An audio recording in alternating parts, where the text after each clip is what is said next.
Good evening and welcome to Open Your Mind Radio. You have myself, Alan James. And myself, Stephen George. Good evening. Good evening. It's Sunday, the 8th of July, 2018. And again, the weather's fantastic. Can't complain. It's all over Europe. And but the old grass is having a hard time, really, isn't it? Yeah, he's trying to cultivate his grass here, but it just won't grow. It's dying slowly, it is. Right, okay, we have a couple of guests on the show tonight. If you let us know how our audio is, by the way, if you're listening in live, and let us know. We've had a kind of change around in the studio with equipment, stuff that we wanted to do. So if there's any issues with the audio, just let us know there, and that would be fantastic. Right, the guest that we have on the show tonight is Byron Jenkins from the Hub, Ireland. The Hub are doing a fantastic job down there. All the services are for free, and they're helping people regarding evictions and just trying to keep people in their homes. So we're going to be getting an update from Byron as to what's going on there. And our second guest about 8 o'clock will be Katherina Kavungu, who's a regressional hypnotherapist, and it's the lady I went to a couple of weeks ago to get some regression. So I'll be talking to Katherina at about around 8 o'clock and catching up with that. But before we go do anything else or go anywhere, let's find out what the communication channels are. Okay, communication channels, folks. The communication channels are email info@oymireland.com, by phone 046 927 1212, and you can also contact us direct through the OYM chat room. Yes, the OYM chat room is at oymradio.com. You will see the links there on the left-hand side of the website for the YouTube channel, for the anti-social media, Facebook, for Skype, for Twitter. And we're also on the MeWe platform as well. Just tootle along to MeWe.com and search for Open Your Mind Radio. You will find us there, and please do subscribe. In relation to the email address, it's info@oymradio.com. Please do fire us off an email if you have something to say, or you have a guest that you'd like us to maybe try and get on for a show, or even just to say hi. Let us know where you're listening from. That is also much appreciated.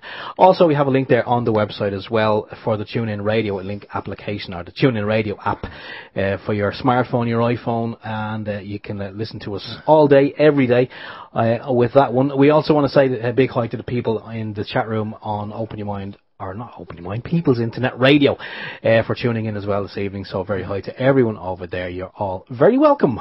Brilliant stuff. All right, Steve, you're going to kick us off there. Yes, I forgot the phone number. The phone number's on the website, 046 927 1212. News in from telegraph.co.uk. It says chemotherapy warning as hundreds die from cancer fighting drugs. Patients should be warned about the dangers of chemotherapy after research showed that cancer drugs are killing up to 50% of patients in some hospitals.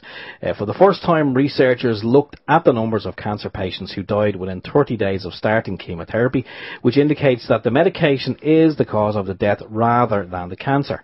The study by Public Health England and Cancer Research UK found that across England, around 8.4% of patients with lung cancer and 2.4% of breast cancer patients died within a month. But in some hospitals, the figure was far higher. In Milton Keynes, the death rate for lung cancer treatment was 50.9%, although it was based on a very small number of patients. Frightening statistics. It is frightening. So chemo, folks, it's not the way to go, honest. It's not the way to go. Right, on mailonline.co.uk, it says that women are hardwired to find well-meaning sexist men more attractive because they think they will be protected and provided for, the study finds. In the study, women preferred men who are chauvinistic and protective. Those men were rated more attractive than those who treated women as equals. Scientists say it may be hardwired to prefer a mate who is willing to provide. Even staunch feminists show the same pattern of attraction. Sorry, Steve. That's a very... Chivalrous rather than chauvinistic. Sorry, yes. Chivalrous. Not chauvinistic. Women are more attracted to men who are sexist because they think they are more willing to protect them, provide for them, and commit to a relationship, scientists says. Okay, we have the statistics for that. Men who are considered to be sexist in a well-meaning way, for example, if they are chivalrous or think women need a man to protect them, may be more attractive. Even though women find these men patronising and can feel undermined by them, they are more likely to want to couple up with them with men who don't give them special treatment. Researchers say women may be hardwired to think the benefits of being with a kind but sexist man outweigh the downsides. Statistics do show, however, that 56% of women like the thug and 44% of women like the intellectual. We've talked about this before, and maybe it is hardwired in women. You know, they kind of, if you go back to the Neanderthal man, and he's the kind of the head of the village, and although he's the thug, the women like him because they want his genes.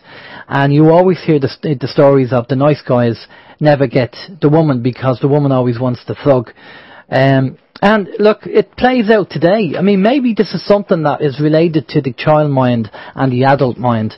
Maybe the sense of danger with the thug is more of an interest. And funny enough, there was a movie on last night. I don't know whether you've seen it, Steve. True Lies with Arnold Schwarzenegger. I've seen that a long time ago. Yeah, okay. And it's just funny that she's the dowdy housewife with the husband who's just a computer salesman, apparently, but it turns out that he's a spy and a secret agent. And then obviously, I'm sure people have seen True Lies, the movie. It's been around since the 80s, I think. And it's just funny that, you know, we're talking about this today, and that movie was on last night. So, I don't know what the solution is, but I do know, as I say, the statistics are 56% of women like the thug and 44% of women like the intellectual. I'd like to think that the 44% of the women used to be on the 56%, but they actually moved over when they realised that actually it wasn't a good idea to be with the thug. But yeah, okay. Does that mean, though, that 100% of all women surveyed like the intellectual thug? Well, see, there you go. That is, there's an argument there. I've never come across an intellectual thug in all my studies, because it's a kind of oxymoron. It's a double negative kind of thing, where you know, an intellectual thug just doesn't sound right, does it? Oh, I don't know. You could be beating you up while educating you at the same time. E equals MC squared, while smacking your face at the same time. See? Okay. It does exist. Okay, over to you. Okay. RTE, we actually mentioned this there recently. I think we mentioned this last week about RTE.ie mentioned about the decriminalisation of cannabis under consideration by Taoiseach Leo Varadkar. Well, updates on this, he reaches that we're conscious that Portugal has done it and has some success in moving it from a criminal justice matter to a health and addiction issue. And he was very conscious that cannabis has been decriminalised in every state on the west coast of the USA. And Colorado, most recently, Canada, and the sky hasn't fallen, it says. So it's something that's still under consideration. So look, we'll just see where it goes. As I did mention as well, Leo Varadkar was spotted at a recent event here in the Midlands at a body and soul festival where they smoke. Well, I've heard that they smoke all sorts of funny tobacco down there. So I don't know what he was down there for. Maybe he was just having a bit of a dance, or maybe he was indulging himself. I don't know, but he's considering. It's under consideration. Okay, and the last thing on the list here is. You know, we talk about the system or the cabal, and they want to destroy the family unit. That's what they want to destroy. And it's just funny that if you look at all the world leaders, like Leo Varadkar, Theresa May, Emmanuel Macron from France, Angela Merkel, and I'm sure there's a few other world leaders, none of them have kids. Leo Varadkar doesn't have kids, Theresa May doesn't, Emmanuel Macron doesn't have kids, Angela Merkel doesn't have kids. So they're obviously putting leaders in, and obviously part of this is to destroy the family. The only one that does have a family from that list, and one I have here at the start, is Trump. Trump has a family, he's got kids, and obviously the work he's doing, trying to change the system. So just something to keep in mind. If there's any other world leaders that you can think of that are actually in power and don't have kids, email us over and let us know. But that was kind of interesting that all these world leaders don't have kids. Very interesting. How's your week, Hitler didn't have kids either. Sure, he didn't. Well, people are saying that Angela Merkel is his. Well, yeah, you know, that could be just speculation. But I mean, when you look back at what history tells us, he didn't have kids, to my knowledge. Although he was an advocate of kids and saying he loved kids. Anyway. Okay, how's your week? Right, okay. My week, I've only got one thing to mention, actually. And it's from a website there called naturalnews.com, and it's in relation to Facebook. We have mentioned time and time again about what Facebook are doing and, you know, all this sort of things. Well, this news article says Facebook purging all health freedom accounts in latest tyrannical effort to crush access to natural health, nutrition and alternative medicine information. This is a story that was actually released on Friday, on Thursday, July 5th, by a lady called Vicky Batts. And I'm not going to go through the whole thing. It's like 2 pages long, but it is on the Natural News website anyway, so you will find it there. But it just says Facebook's new scheme to take down natural health community is a covert one under the new rules for labelling fake news groups that boasts labels like organic, natural, traditional, wellness and the like can easily be flagged and taken down. Health Freedom Idaho has compiled a list of some of the pages already taken out on the new social media network censorship efforts. Some of these targeted pages had millions of followers, like Natural Cures Not Medicine.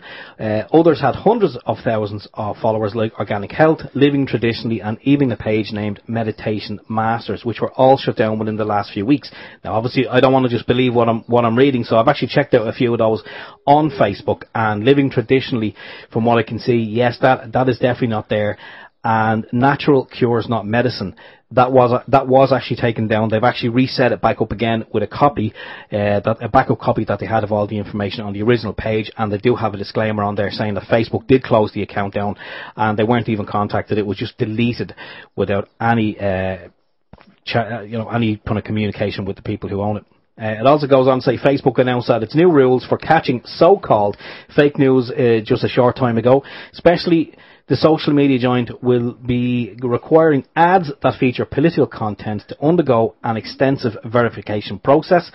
As ProPublica reports, ads that appear to take a stance on topics deemed national legislative issues of public importance will be flagged, but those topics range from specific subjects like taxes to more broad ideas like health or values. It says the use of such vague terms give Facebook carte blanche to target whomever they so please. More, a company spokesperson says that specific rules of how they plan to moderate political content will be kept under wraps in order to impede bad actors who try to game our enforcement systems. There's a lot more to read in it. It just says the company goes to extreme lengths to present the illusion of transparency, but in reality Facebook is silencing content at its own whim. Mass censorship on the social network is already underway, and it's going to get worse. Learn more, it says, at censorship.news, so censorship.news. And if you go to censorship.news, that's actually a website. It's a news site there run by Mike Adams. And I'm sure a lot of people would know Mike Adams as the Health Ranger. He's got videos all over the place, and he's actually set up also an alternative, because he gives a kind of an expose on YouTube as well. And we've said a long time ago that YouTube are censoring certain accounts too, and they're messing with figures and all sorts of shenanigans.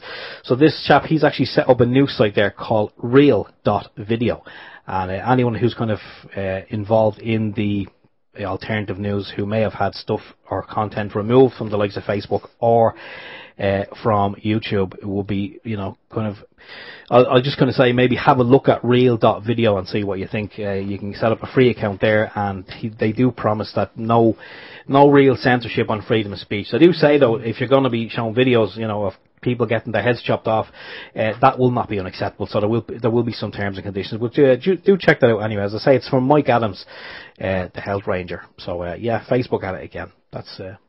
How's your week? Okay, just a couple of things before we get Byron in.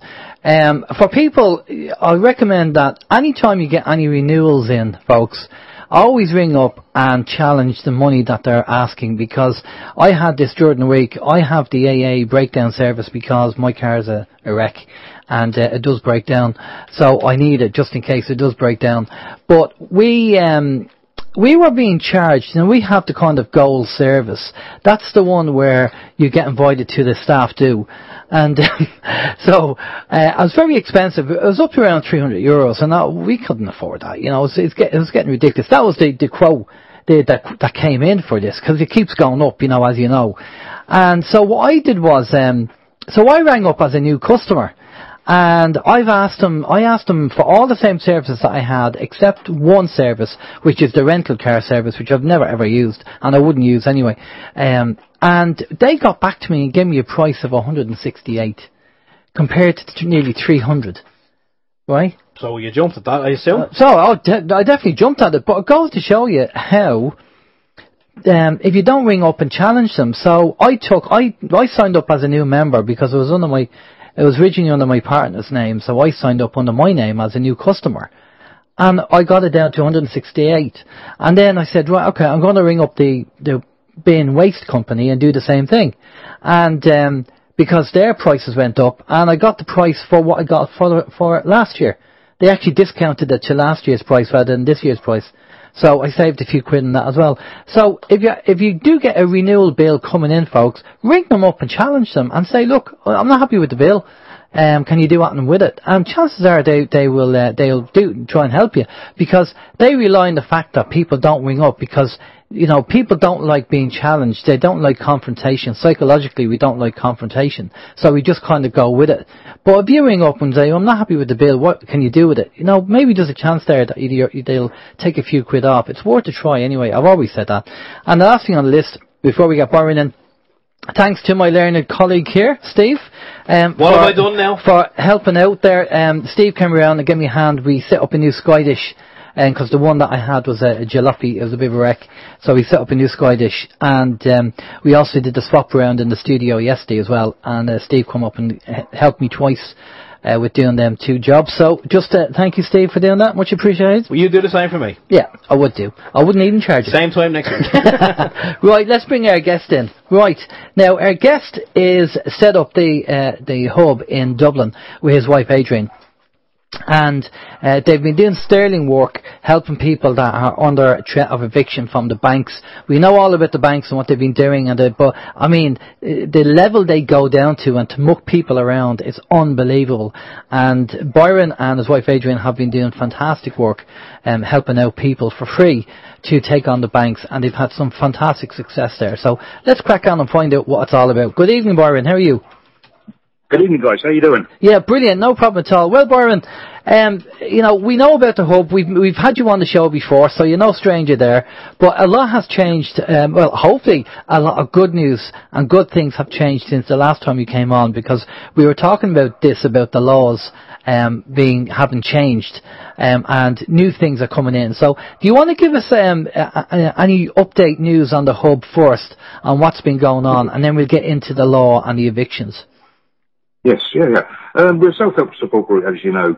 At the moment, people are starting to fight back.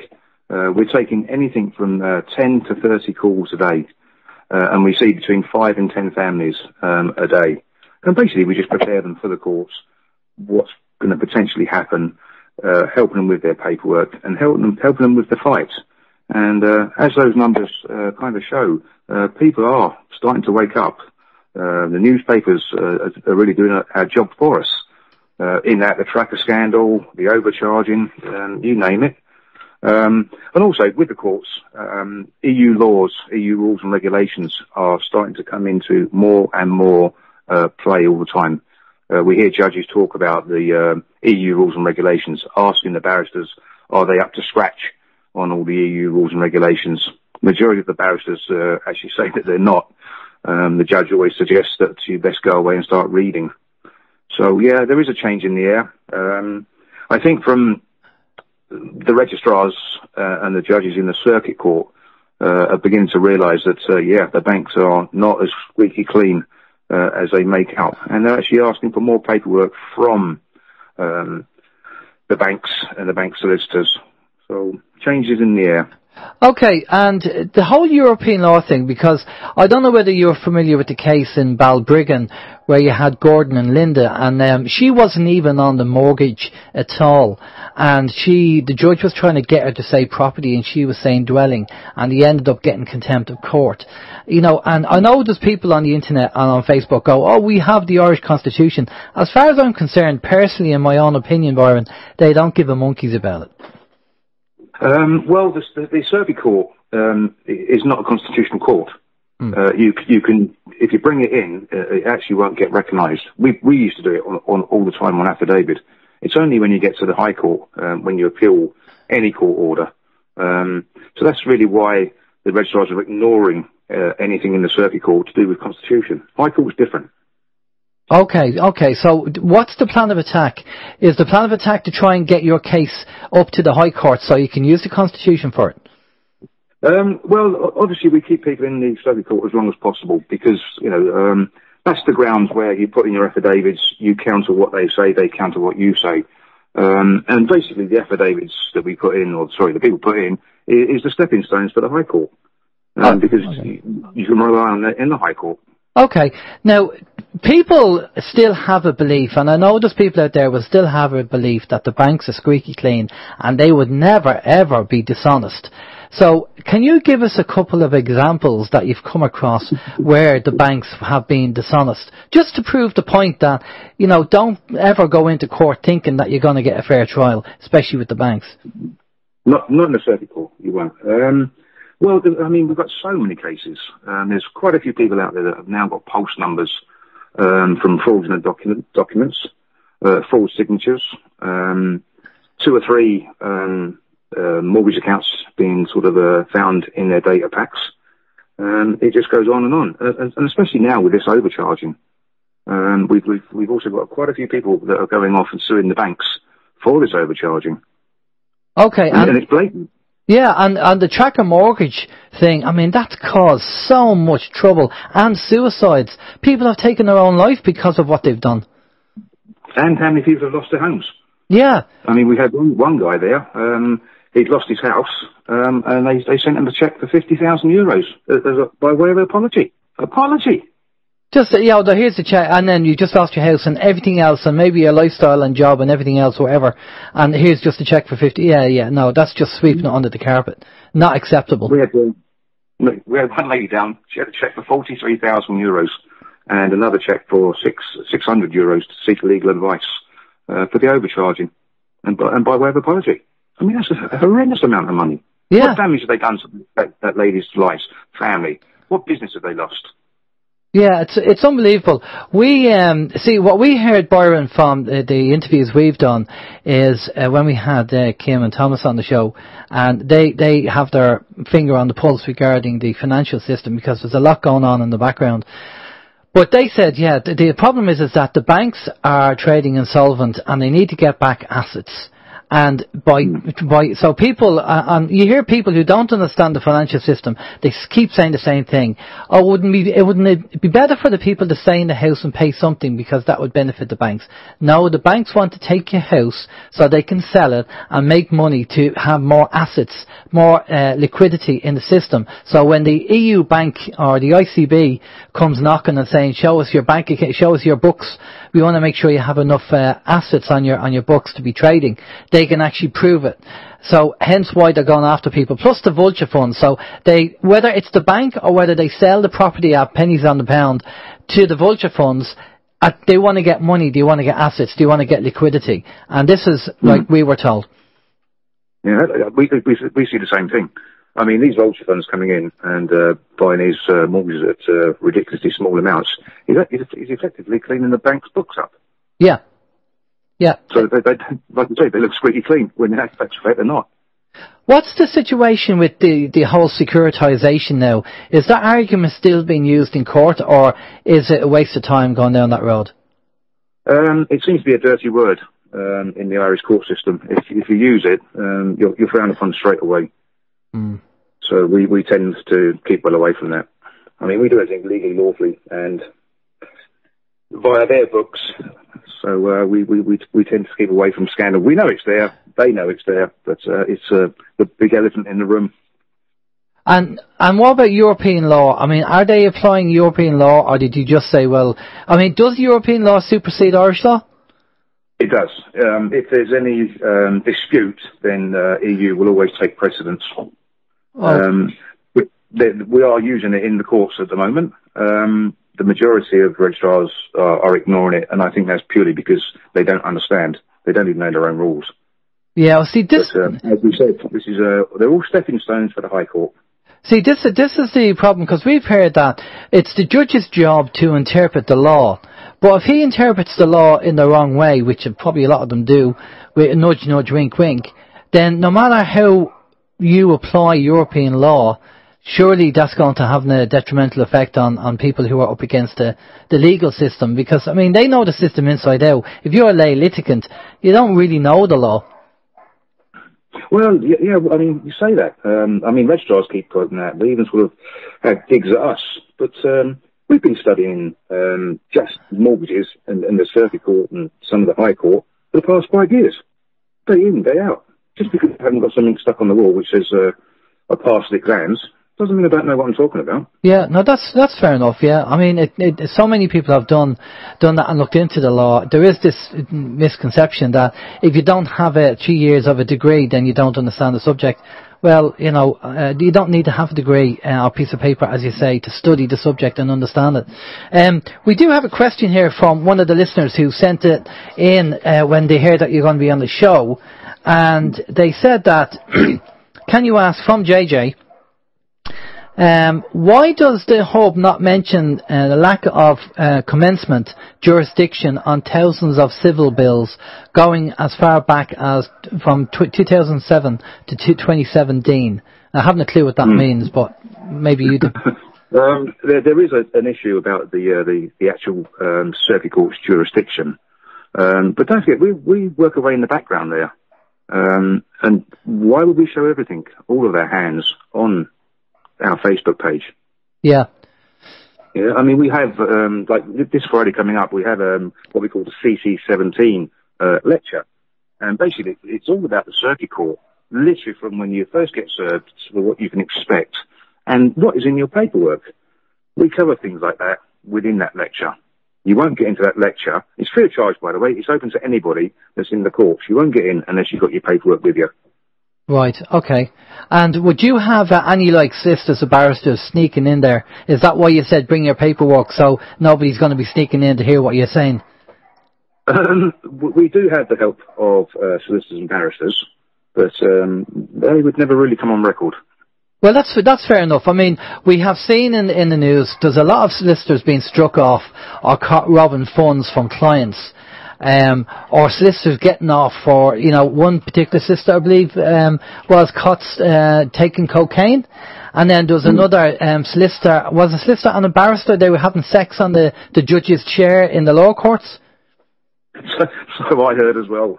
Yeah. So all this is going on. So people think like solicitors and barristers are squeaky clean, and the judges, but you know, they're not. And of course, the amount of money they probably owe the banks, that's probably why they have to do the bidding of the banks. Because if the banks pull in their loans on the judges, the barristers, or the solicitors, then they're in trouble.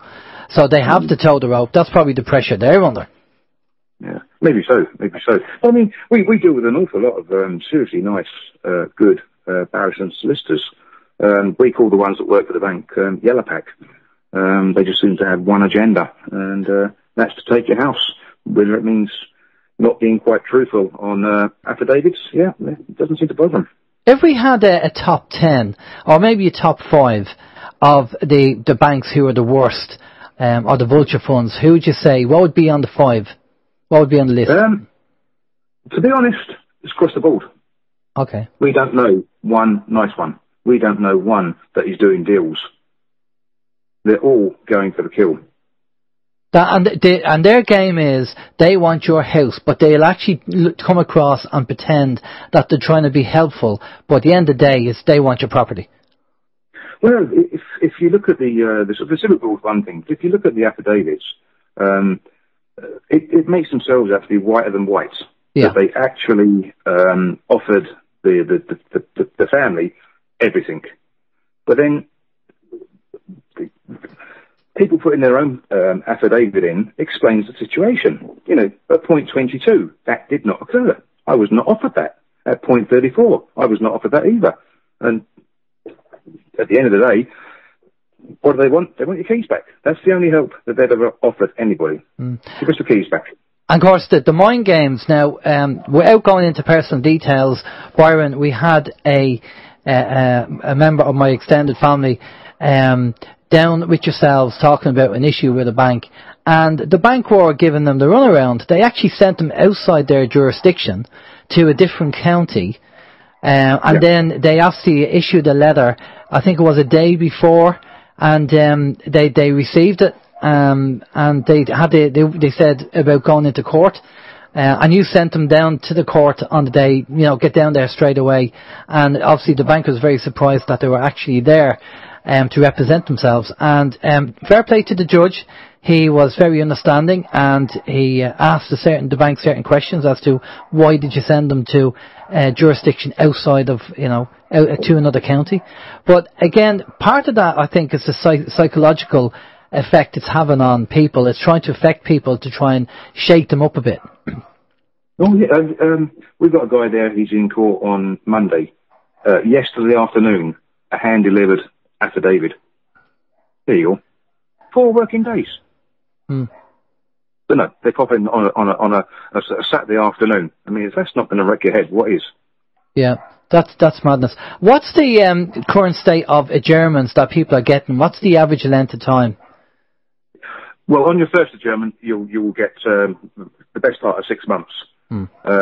Then we start to put in the arguments, or the people start to put in the arguments, and it's bouncing backwards and forwards between 4 and 5 months. Don't forget, Irish courts are paper courts. If it's not on paper, then it's not with the court. If you think you're standing up and talking and explaining your way to the judge or the registrar, you are to an extent, but you're effectively not if it's not on paper. And how are you getting on with your case? I know you're probably in the middle of it, you can't say too much, but I believe you had some success recently. We actually won our case.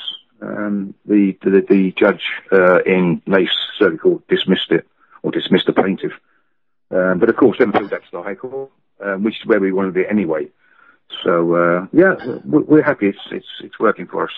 Excellent. I know you can't, if the case is live, you can't go into it. But that's interesting. So what else is happening? Obviously, the amount of people that come to your office in Dublin, what's your average daily intake of people coming into you? It's between 5 and 10 families, 5 days a week. That's incredible. That is just... And believe it or not, it's between 10 and 30 calls a day. And it's only you and Adrian there, yeah? There's myself, Adrian, and then there's sort of 3 or 4 others that go to the courts, come back, lend a hand. 3 or 4 come in on a Wednesday, just for sort of a meeting. Where are we going? Yeah. But don't forget, we also have hubs all around Ireland: Cork, Wexford, Carlow, Galway, North Kerry, Limerick, Offaly. So we're out there. It's expanding. Brilliant. I mean, the amount of people coming in, that's how bad. And Leo Varadkar's gone around telling everybody how brilliant the society is actually doing. And all he has to do is go down to the hub and see, between 5 and 10 families coming in talking about evictions from the banks. What's the current status of the law at the moment? Before we went live, we were talking about Ed Honohan, and who's the master of the High Court, and he seems to be on the side of the people, which is great. So what are the laws that are proposed that are being changed to try and keep people in the home? It's not so much the laws. The master has his own bill, which is basically it's a mortgage to rent scheme. I think there's 2 or 3. Boxer Moran, he's got one out there as well. David Hall, he has one. They need to be looked at and read, and the terms and conditions need to be read before anyone considers sort of signing up for these. We've read 1 or 2 of them, and not very impressed. You're signing your life away. Basically, you're going to be paying rent for the next whatever years, and at the end of it, you won't own it.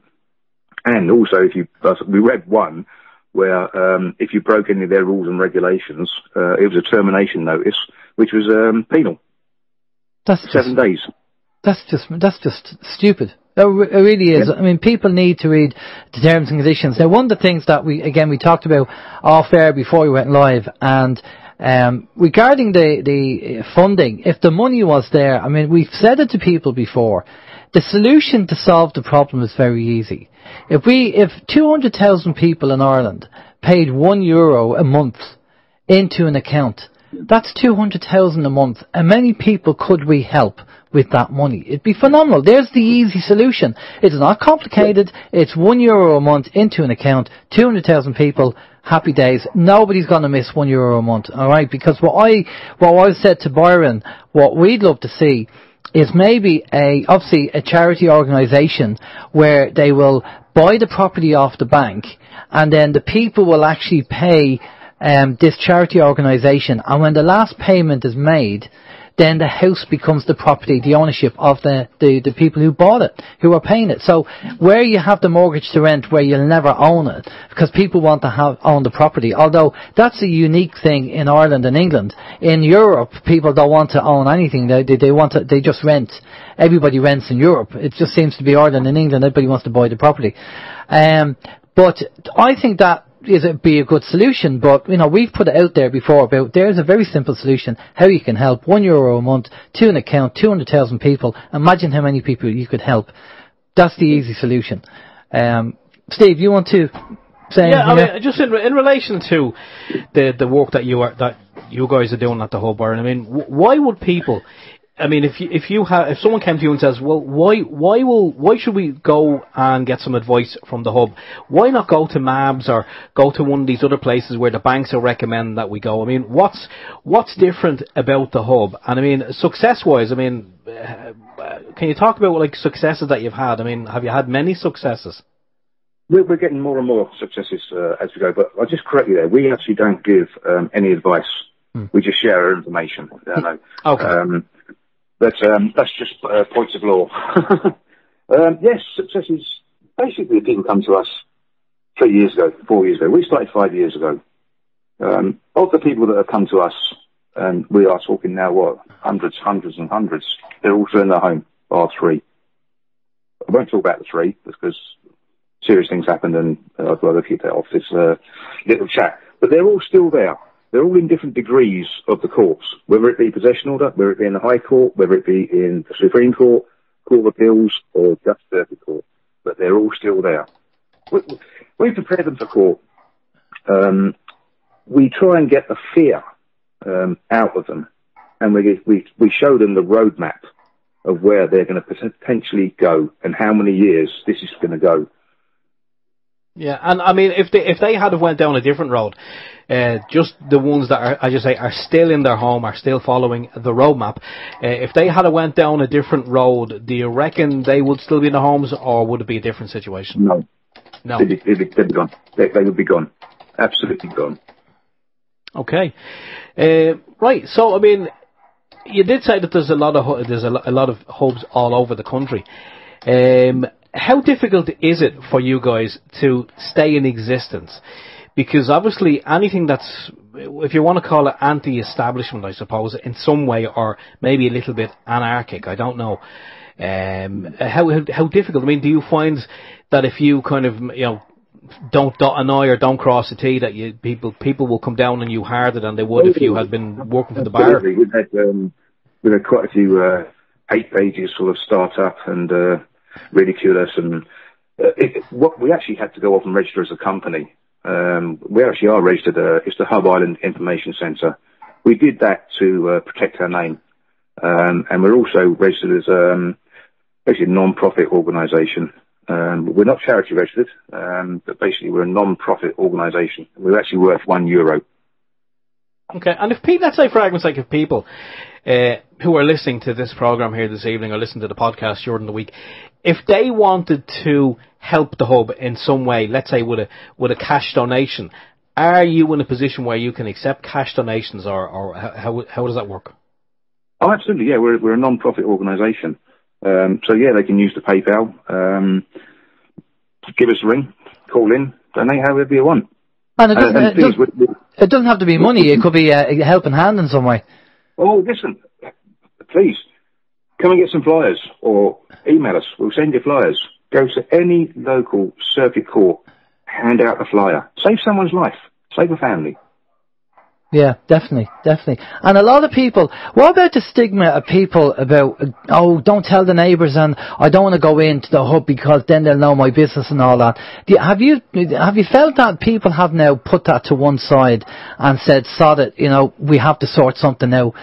Because, people do suffer in silence because of the stigma attached to banks and evictions. Yep. It is changing, and I think the newspapers have actually helped for once in bringing light, bringing it out, because of all the mistakes that the barristers, the solicitors, and particularly the banks are making. And people are saying, hang on, maybe it's not my fault. Yeah, well, maybe they're not mistakes. Maybe they're done on purpose. Yeah. You know? Well, every tax audit that we've got done, I don't think there isn't one that's come back where there wasn't some form of overcharging. Yeah, well, funny you should say that, Byron. I just said, before we got you on, that I got AA breakdown and the renewal came in for nearly €300. So I rang them up and I asked for, as a new customer, and apart from the car hire, which I didn't want, I got it down to 168. So this is what I'm saying to people, that they should be always challenging when renewal fees come in for whether it's their bins or their breakdown or wherever it is, to obviously check. Now, obviously, we can't do that with the bank, but you have said on occasion about forensic accounting. Yeah, absolutely. And as I said, I don't think there's one comeback where there isn't some form of overcharging. But it just ranges between 3,000, 5,000, 9,000, and as we said, up to 41,000. That's just madness. That's just madness. And who do you get to do the forensic accounting? I take it you have a firm who do that. There's a few out there. If people want to email us at the hub, then we'll pass the details over. Because we can't promote businesses. All we can say is, look, we know of this company, we know of this company, we know of this company. Off you go. Right, okay, and let them do it independently. And what's the situation? Are the banks helpful when it comes to, if they find out you're going to do a forensic investigation, do you have to get a kind of Freedom of Information Act, or will they willingly give you the statements so you can actually go through them? It's actually very, very simple. Your court papers, everything that you need to go and do an audit is actually in the court papers. What they served you with. They gave you the tools. Right, okay. So that means they could be stabbing themselves in the back. Well, they have to produce that stuff in court as exhibits, and you use those exhibits to go and have your forensic done. Right, okay. You know what, I just had a thought, right? I assume that if you go into the High Court or the Circuit Courts, there's going to be some kind of wireless technology in there, right? There's bound to be something in there, right? Now, one of the things we talked about on the radio show, a lot of the time we have experts on here at OYM, and one of the things is that every business, by law, is required to have a risk assessment on everything that's in the premises. Now, the thing is, a lot of businesses don't have a risk assessment done on Wi-Fi, right? Because they won't get one, because not even Lloyd's of London will insure Wi-Fi and mobile phone technology. So guaranteed that a lot of these businesses, and maybe the courts, will not have a risk assessment. So I'm just wondering, if you were to put in a memorandum of conditional acceptance, that you would go in, if they can actually issue their risk assessment to prove that that technology is safe before you go in there, I wonder, would that just be another kind of arrow in your bow for an argument? Well, see, we try and kill the banks. We can all dance around the jurisdiction part of these things, but really is to get into the affray, start to pull their paperwork apart, start to prove that they're effectively lying on affidavit. We're getting cases struck out all the time. We don't put everything up that we do, but you want to force their hand and use the court system to force their hand. Just jump back a little bit about the forensic audit. We've been looking into TRS, tax relief at source, and that seems to be the biggest problem area for the banks. They've been claiming TRS and not always giving the customer the TRS. We had one lady there, and I think they claimed something like 7 years TRS, and not taken a penny off of her mortgage. But so the central bank rules state, maybe I'm going back a bit regarding securitization, but the central bank rules state that if a bank is going to sell on the mortgage, that they have to inform the customer, which they never do. Yes. So is that an argument that you can use in court to say, well, they never told me they were going to? Yeah, absolutely. We've used it ourselves. Yeah. And it's all about kicking the ball down the road and getting into an argument to keep pushing it down the road, because maybe in 2 years' time the laws might change. Oh, listen, it's so fluid out there. We're loving it. It is changing so quickly. But see, on affidavit, ask: was my loan securitized? Yeah. Was I informed? And being in the court system, this is what we do, or this is what people do. They all go off and ask the questions. Prove, put an affidavit. Yeah. And of course, hearsay is inadmissible in court. You have to have the evidence. Yes. Yeah. And just in passing, the 1st of January this year, the Mediation Act came out. I really would suggest that people get onto the hub and use the links to read the Mediation Act there. It's very good for people that are just coming into the fray now. Yeah. And have you noticed a decline or an increase in people coming into the hub? Oh, an increase. Yeah, it's mental. I mean, we literally hit the ground running at 10 o'clock, 10:30, and we don't finish till 5 o'clock. Yeah. And I bet, they probably feel a lot better coming out of the office as opposed to going in.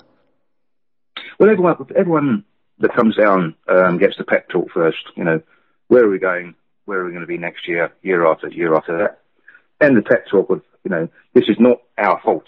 This was a pre-planned predatory lending. I can go on sort of 100 things, and then they get sort of, what is the court? How is the court set up? What can you do to defend your family home? And then we send them off. This is your homework. Yeah. And most of them walk out of there loving the fact that they've got the homework, and there's a fight that can be fought and won. Well, I think that's the important thing, that there's hope, that there is something that they can do, and they don't feel that they've lost, or, there's nothing that can be done. I'm going to pass you over to Steve. Steve has a few questions and statements that have come in there, so over to you, Steve. If I can. Yeah, we have one from Dougie. Thanks, Dougie. Dougie says, not so much a question, but thank you to the Hub for providing this much-needed service, and obviously that sentiment is echoed from us here also. The only thing that's kind of disheartening, because we know here, Byron, about a lot of the cases that you and the whole team have been involved in. We know of the help that has been given to people, but if you do a quick look around on the internet and just look, and again, this is just kind of a quick 2-minute search, and you type in the Hub and what people have to say about the Hub, a lot of it is not very nice, I have to say. And just a couple of the examples here. One person says, fraudsters of the highest order. Not a bit of the advice they gave, and of course you don't give advice, as you already said, but not a bit of the advice they gave this lady any legal standing, and could potentially cause her to end up in a bigger mess than she's already in. She needs to engage with her bank. Okay, but you don't give advice. Can I just mention there? Yeah. That's a bit of a laugh there. You need to engage with the bank. The bank don't want to engage with the people because they want to take your bloody house off you. Exactly. So that's what we find. People that come to us, they're stonewalled. The banks will not talk to them, will not discuss with them. We just want the keys back. Yeah. Yeah. Exactly. I mean, someone else goes on to say, in relation to the Hub, opportunists hoping for some breakthrough in the massive development debts they owe. They make every scenario worse for the poor people who believe them. This lady, she'll end up evicted with even more costs against her if she follows their advice. And that's in inverted commas. But as you said, and we repeat again, you don't give advice. And the last one here, someone also said, as a matter of interest, I've seen there something on Facebook that's about it. How are they making money? ? All their posts say they are free. Blah blah blah. Do they actually say they are free? Then when the vulnerable person goes to them, they actually have to pay. No. That's no. Very simple. No. Yeah. I'll tell you what, here's an idea. Why not come down and spend the day in the Hub, see for yourselves, and anybody else that thinks we're a scam, and see the work that we actually do. Well, that's a good idea, and I think I will take you up on that offer and head down, because I think I'd like to see, from a good point of view, the service you do, not to be an overseer or there as some kind of spy, but just to come back and go, like we did with the homeless charity. We went down and got involved in that, and so But the fact that people are actually out there, the fact that some people are actually saying those things about the hub, I know they say publicity is publicity, but I mean the fact that you are doing good, and obviously you're making waves and you're making ripples, and some people don't like that, and obviously that's why. I mean, obviously you would have expected a barrage of this sort anyway, because of obviously some people are not going to be happy with what you're doing. There was 2 dedicated hate pages, just dedicated to slating us. They've since been taken down, and that's with solicitors and barristers at the moment, so I'll take that no further. But we've seen over 200, maybe 250 people with possession orders. They're all still there. They're all still in the home. Well, I'll tell you something, Byron. I'm very impressed that you are contactable. Because, as I said, with a extended family member, when we needed to call you, he called you, you were there, you gave him advice on the phone, and then, obviously, he went down and seen you, and obviously, you gave him great advice then, and, the case went to them. Now, obviously, the case is still ongoing, but basically, it's near enough. It's going to be sorted anyway. So, I can't knock you on that. I think that was brilliant and fair play to you. And, bearing in mind that you guys are volunteering, you're volunteers. You're not getting paid for this. You don't have to do it. You could be at home in your house with your feet up watching TV and not give a damn about anybody. But in your heart, you know that you want to help people. And that's what people have to remember. We travel up from South Kildare every day. And that's petrol money. And, and your time. I mean, it's just, and people have to remember this. I think it's very easy for people to get complacent and, and just realise that, you and Adrian are always going to be there, and they forget that, well, actually, you're volunteers. It's like the people who are helping out with the homeless charity. They're doing it out of the goodness of their heart, and they turn up every Friday and every Sunday to do help the homeless. But if they decided to one Friday to stay at home, Yeah. We started this 5 years ago, and the reason being, right, that the hope grew in strength over those years, but there was no one there for us. I mean, we were literally just told, hand the keys back. And we went, there has to be somewhere to go. There has to be help. And Mabs, very good at the time, but was going nowhere. And after that, who? David Hall, New Beginnings, No, didn't work for us. Yeah.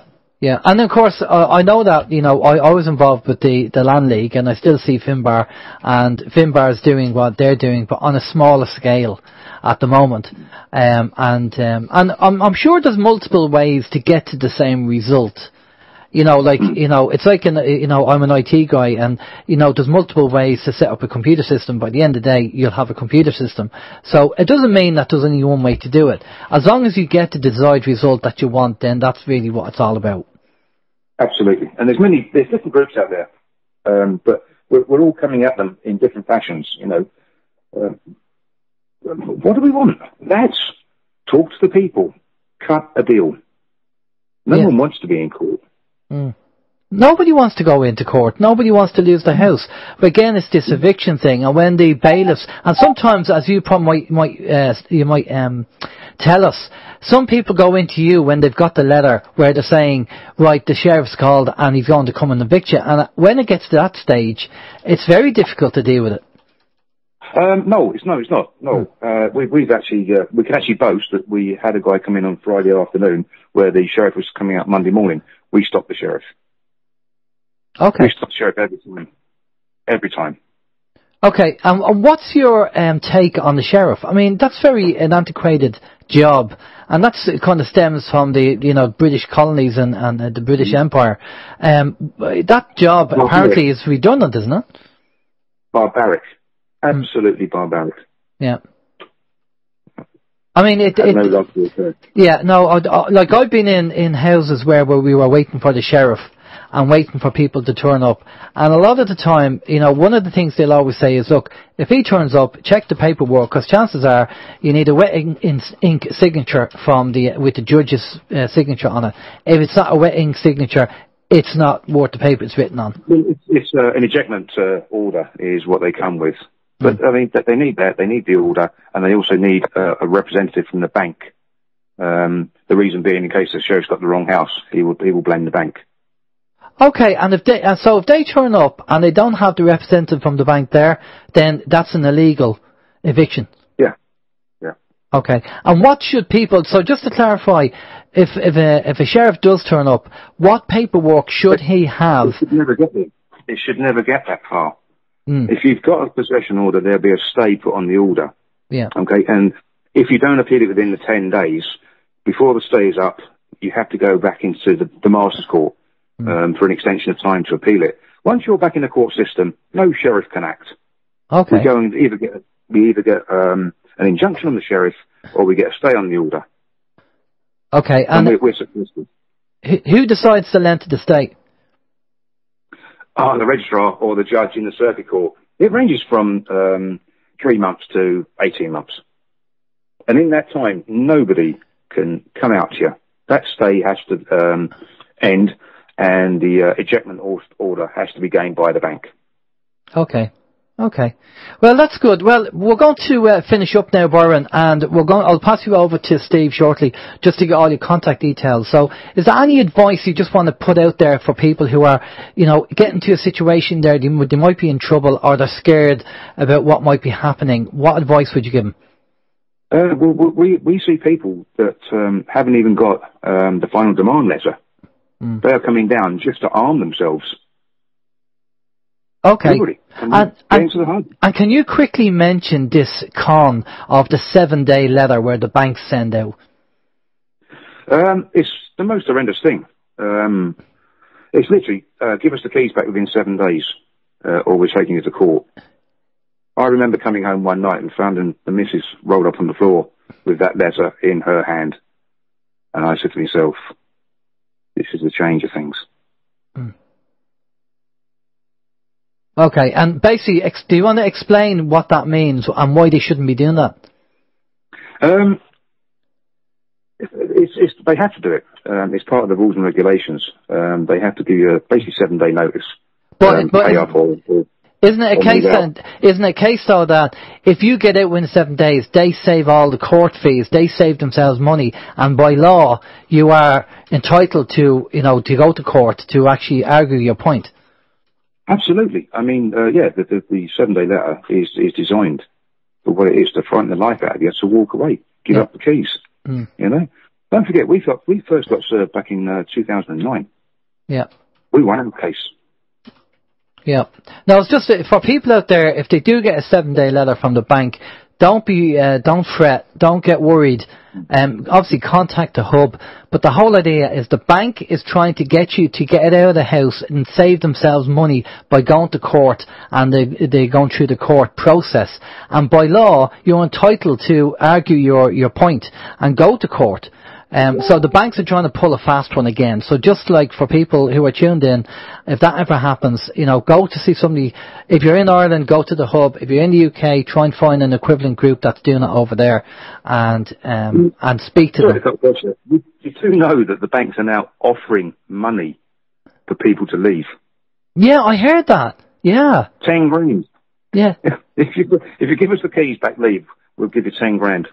But isn't that something got to do with something dodgy, Byron, where they know that they're wrong and are doing the sweetener to try and get you out? And 10 grand is a cheaper route. Yeah, exactly, yeah. Okay, listen, Byron, we've reached that time. A big thank you for coming on and giving us an update on what's going on. I'm going to pass you over to Steve, and Steve's going to get all your contact details and where people can find out about where the hub is if they need to go in and see you. Thanks a lot for coming on. We will catch up with you. I'll be in contact with you about trying to get down and paying a visit to you. It'll probably be more likely on a Friday or something like that. But we'll see what we can arrange. But I'll be in touch. Steve. Yeah, great information, Byron. Hopefully people will have learned something this evening, and we do have a link to the website there, thehub-ireland.com, and I've just been perusing the website while we've been chatting away, and there's a lot of great information on there, and I urge people just to even visit the website and just look at some of the information, kind of arm yourself, as you say, have the information. And I know you're on Facebook as well. Any other ways people can find out more about the hub? Yes, you can give us a ring. It's 089 229 3665. Great stuff. Okay, we'll get that link or that information up there in the chat rooms. Brilliant stuff. All right, Byron, stay with us there for a minute. We're just going to go off to a musical break and we'll be back after this. This is Open Your Mind Radio on OYMradio.com and peoplesinternetradio.com. Okay, we're back. That little musical break was Alan Carna, I Don't Got You. We actually have a couple of Alan's CDs available on the website there. If anyone liked that tune and you want to hear more of them, you can just check out the link on the website there for the shop, and you can grab yourself a copy of that CD. Brilliant stuff, Steve. Right, our next guest is a lady called Katherina Kavungu. Katherina has been on the show before, but we're just a quick read of her bio.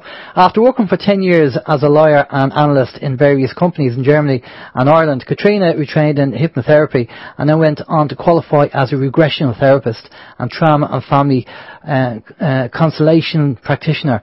Her spiritual journey has been long, and she studied a wide range of healing modalities such as Reiki, crystal healing, angel healing, mediumship and matrix energetics.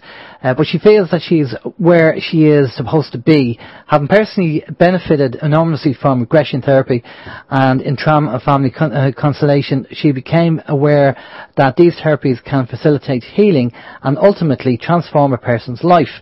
Nothing is ever lost. This one is of fundamental principles of life. Now, as you know, a couple of weeks ago, I went down to see Katherina and I had some regressional therapy done. So we're going to be talking about that and talking about other things as well, and let you know how we got on. Good evening, Katherina. How are you doing? Hi, Alan. Good to have you back, or me back as well. Good evening. Well, great having you back on the show. You know, thanks for coming back on. And I said we'd get you on and we'll talk about this, the session that we did. And then we'll talk about regressional therapy in general and experiences. I mean, we did have a chat of certain experiences that you've had. So certain things that I know you probably won't mention, but there's things that you can mention and people are experiencing, especially what's happening this day and age with a lot of things that are going on. Now, I suppose what we'll do is we'll talk about the session that you did for me, and then we'll go on and have a general chat.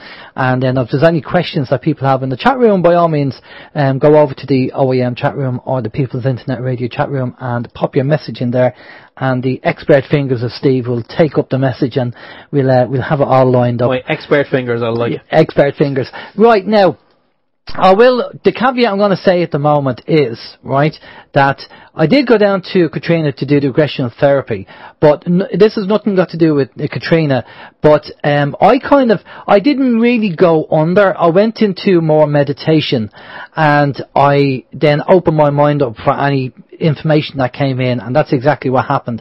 Myself being a spiritualist, I'm kind of well practiced in that, having done it for a long time, so that wasn't a problem. Now, I did, a few years ago, I actually went to a hypnotherapist as well, and I never kind of went under either then, so I don't think it's not really anything got to do with the Katherina or the hypnotherapist at the time. I think the problem's me. I just, for some reason, didn't go under fully, but I did go into a meditative state, and I did get some information through, which was helpful. You know, the little bit of knowledge that we had there. But I have to say, it was very relaxing, very peaceful, and enjoyable, Katherina. Oh, that's good to hear. Yeah, so sometimes just picking up your experiences. We don't know, so as a therapist, how our session is going to be.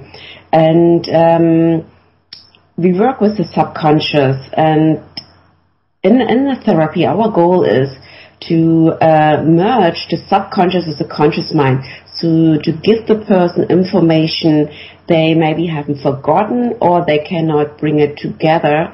Most important is to receive the information. And sometimes it might be if we do a certain spiritual practice, yeah, so our system is trained to do it in a certain way. Yeah. So, and we might, and for us, it's comfortable in that moment to get this information in a specific way. So it will come through this channel we are using anyway all the time. The interesting thing is in that work, you cannot always say it's always like this or always like that. Yeah. So I have people, I have mediums, I have people of all sorts of life. very often they come, and I had a lady just last week, and she said literally, I cannot even meditate 10 minutes. I cannot focus 10 minutes. I do not know if it works. This lady went under. When we say under, it means the person goes into a state of trance within 5 minutes. So she was gone, no problem. And when we go in trance, it doesn't mean we are gone or we are unconscious. It means we are in a different state of awareness, very highly focused, and we perceive information, and we have access to information which are not available or not so very clear available in our normal conscious daily life, because we are so busy with our thoughts, and all these thoughts are coming in, what we're doing tomorrow. And so the session, basically, the main goal is to work with less conscious aspects of ourselves. Let's call it the subconscious, and to cooperate with our conscious mind to bring solutions and bring healing. It's the main goal.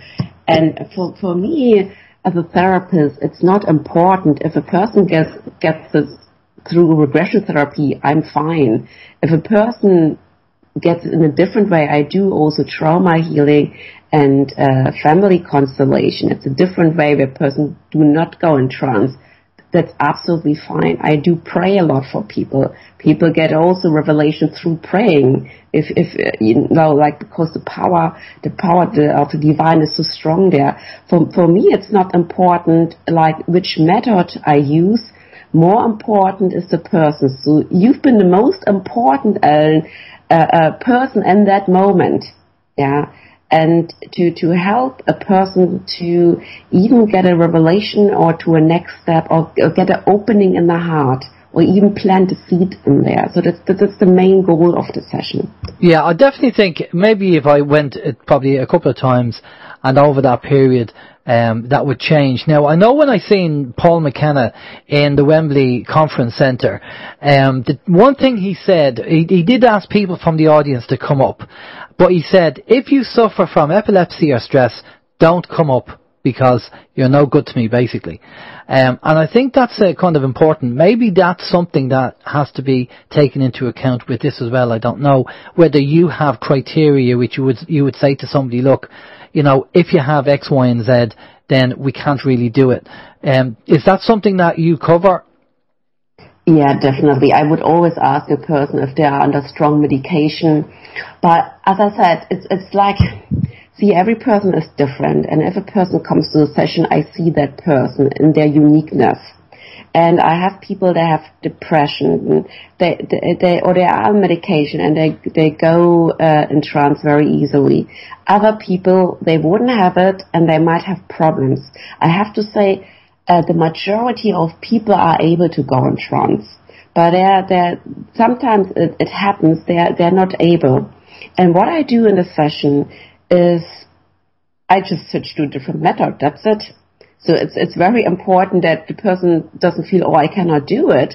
I say, no, it's not you. It's not just the right treatment for you. Yeah, it's kind of like you go to acupuncture, and for some people it's brilliant. For other people, it didn't resolve the problem. Then let's say, okay, go to plan B. Let's try a different way and see that we get information like this. And here, very often, then I change to family constellation. Now, just a few words about that. It's not with the family. With the constellation therapy, we also work with the subconscious, but we team up and we're going to create a living picture in the room. And I'll just give you a short example. Let's see, a person comes and says, I have problems in my marriage. And then what I do, I take a paper representing maybe the wife, and the person, let's see, it's a male person, he is the husband, and I will step on that paper.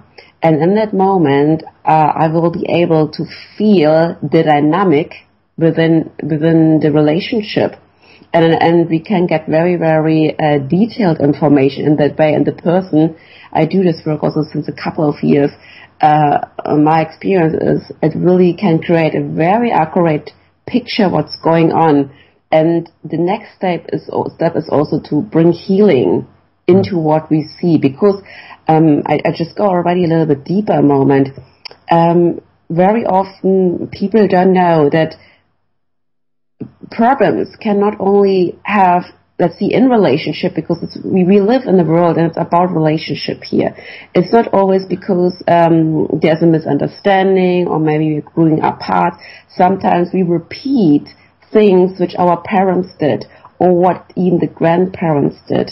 So, and I call this ancestral entanglement. There are generational problems. There can be curses in family. I know it sounds for some people say, oh, no, we live now like 21st century. It's not existing. Oh, yes, it's existing.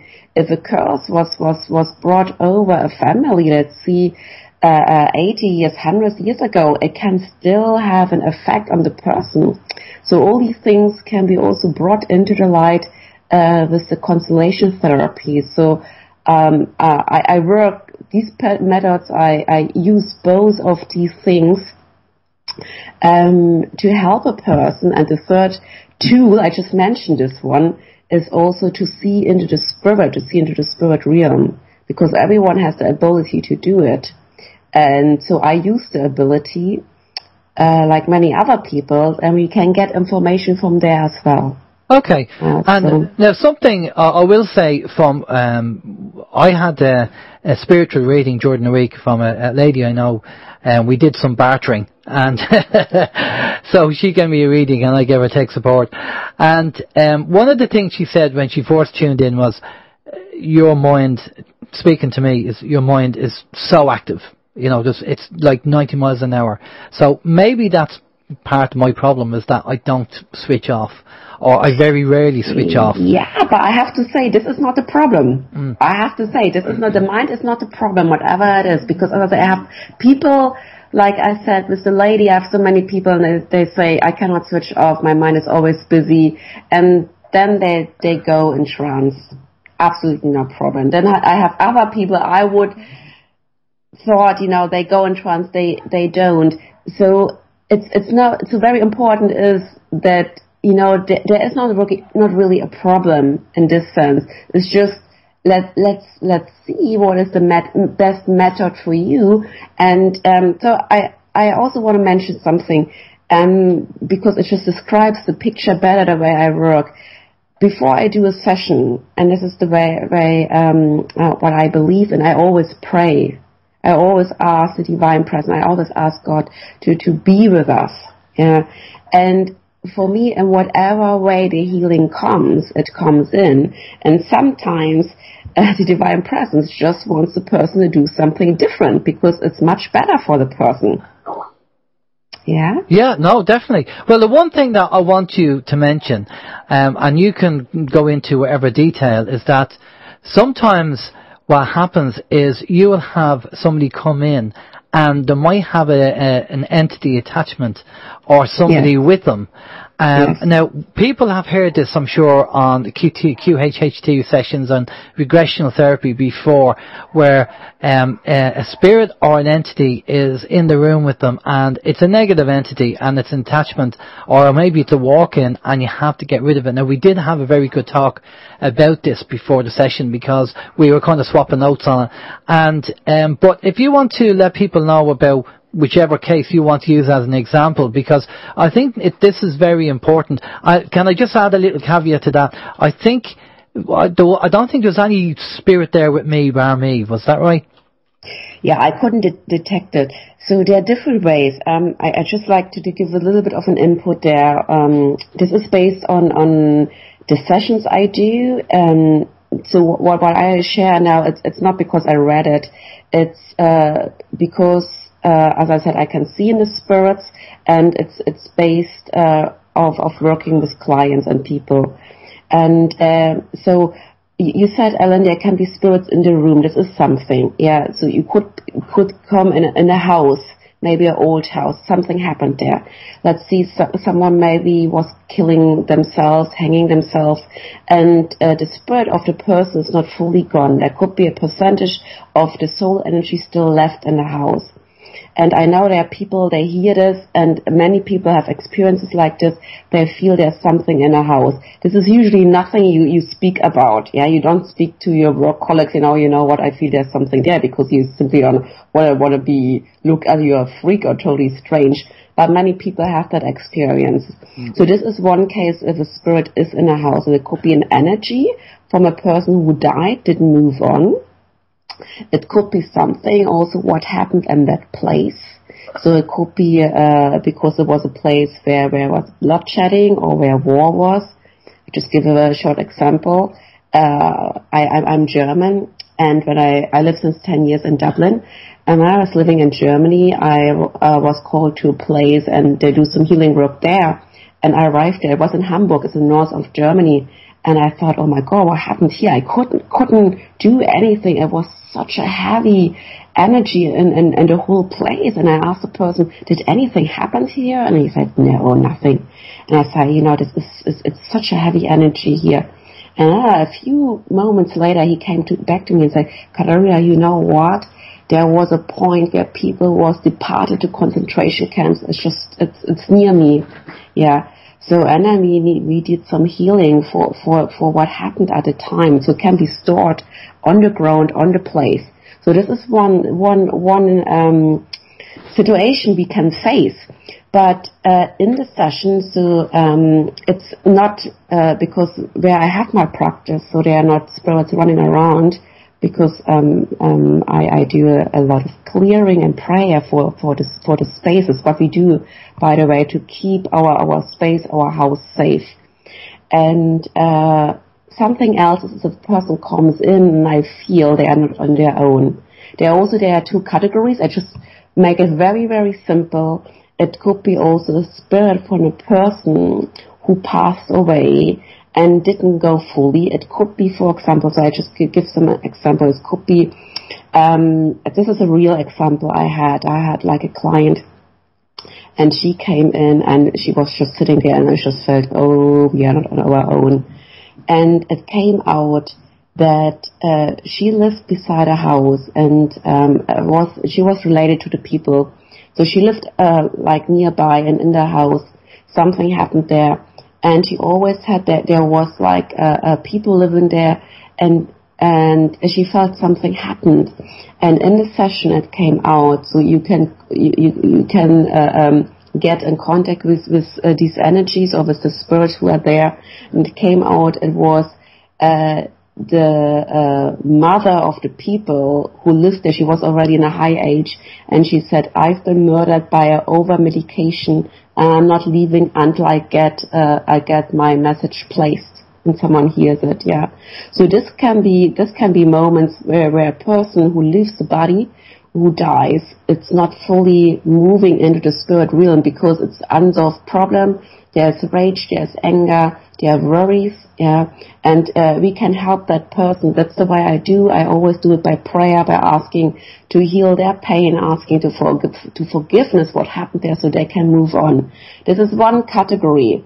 This case is, I would say, it's actually some of them are grumpy, like it is when we are in a body. You know, you have different personalities, but it's quite easy to manage in the sense, yeah. Another problem, or I give you another example, also just before I go to the second category. So I had also someone here, a client, and she couldn't forgive her mother. So she was not well treated. I know that many people listen to this, they might have had a problematic relationship to their mother, and they know it's good to let it go. It's good to forgive, but for some reason they say, oh, I can't forgive her, I really can't let go and can't forget what she did. So I had a client here, she tried, and she's since many years in therapies I have been in therapies with other people. And what came out, now this didn't came out with regression therapy. I use very often the constellation work for that. In the constellation work, it came out she was entangled with a spirit within her family, someone who passed away. That person was passed away violently, so it was not a natural death. That's the way I came across, and was full of rage and wanted to have revenge. And the biggest problem for this client was she always wanted to revenge. That's why she couldn't let go or couldn't forgive the mother. So when we lifted that energy, the spirit off her, so this is changing the frequency in her heart and her whole being, and it's much easier for the person to accept what happens and bring healing into the past. So when people have energy from someone else in the system, we will feel and think like that spirit to a certain extent, and it makes life difficult. Even the spirit means it in a good way.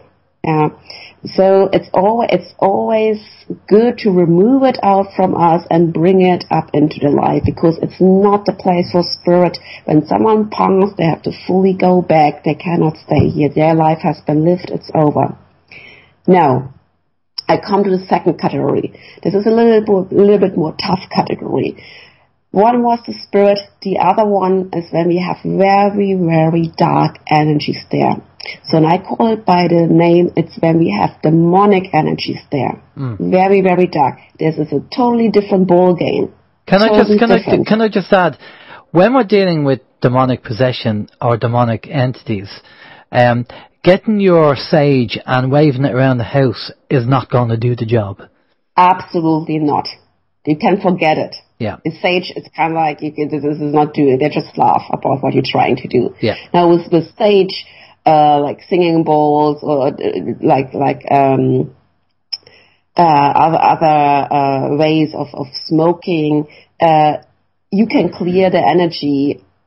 Maybe if there was like a fight before or anger in the room, so you clear the space, yeah. But with demonic entities, absolutely not. You will not get them out from a person's auric field by smoking, or like from the house if there's something happened there. Absolutely not. No. Like this is also what I'm sharing now is nothing what I was read. I found confirmation later when I checked in YouTube or on the internet if people have similar experiences. And so I have to say, like, I would, like maybe even 2 years ago, I knew there's dark energy, but I didn't know that there are really demonic beings there and to what an extent they're affecting us. But I saw it, I experienced it myself, I see it in other people. And this is kind of like it's like where my heart goes out, that people, and now these things are existing and they're causing a lot of problems. Now these demonic entities, they are beings, they are alive consciously, but they don't have a body. And their main goal is to destroy people's life. It's their main goal. They hate humans, full stop. They are not there. It's the opposite from the love of the divine, the love of God, who wants always enhance a person. That the divine wants always you are good, you are healthy. The divine never wants you that you suffer. Yeah. Then we have the demonic being, and they come from the dark kingdom. No, I didn't grow up with any religious. I come from East Berlin. I never went to church. I didn't know anything about these sides, yeah. And I just was shown a different way to a very intense experience I had last year, where I was confronted with, literally I saw them with demonic beings, and they looked at me, and the way I saw you in the session. It was very, very real, and I was never, ever frightened in my life like this, and I knew I was in trouble. I was such a big trouble. I didn't know what to do in that moment. And so what I did in that moment, and I only can speak for my own account here, these demonic beings, they exist, they are real, they are trained, they know how they can scan people's life, they scan people's energy, they find doors, portals to get in. This is their main goal, to overtake a person. It starts by thought, it starts by feeling. The closer they get, the more they can control them and can let them, try to let them do very, very evil things. So every person who's raping a child has demonic activities. Every person who murders has a demonic activities. Also, unfortunately, every person who commits suicide has demonic activities going on. If you hear a person, wow, or if maybe you spoke to a person who tried to commit suicide, they are very low, and they will tell you they have these thoughts. Did people, we have to ask ourselves, where does these thoughts coming from? They are thoughts, you're worthless, it's all over, the pain is so strong. If you kill yourself, you're going to have peace. Yeah. And guess what happens? Yeah. When a person dies in this distress, guess who they will see when they come out of the person? These guys. I had a session there with, like last week as well, with a woman there. And so, there was a lot going on in her life.